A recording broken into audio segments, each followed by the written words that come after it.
Hi everyone, welcome back to our YouTube channel, and in this quick tutorial I will show you how to download and install Apple Music on your Windows PC step by step in 2025. So let's get started.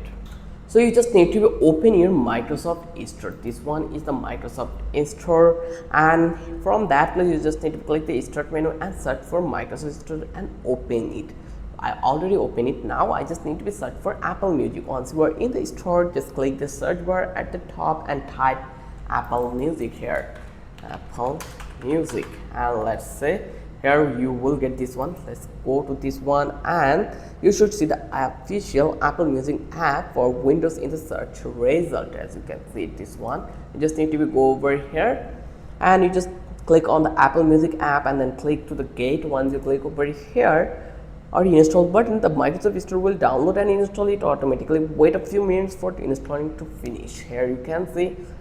Then once installed, click open right from the store or find Apple Music in your start menu. Open the app. You will see the sign in screen. Sign in with your Apple ID, the same one you use on your iPhone or Mac. If you don't have one, click create new Apple ID and follow the tab.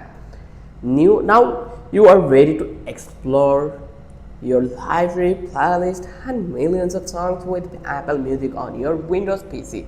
Use the same description, you already have no extra cost, and that's it how you download your install Apple Music on Windows in 2025. If you love this video, then don't forget to subscribe our channel.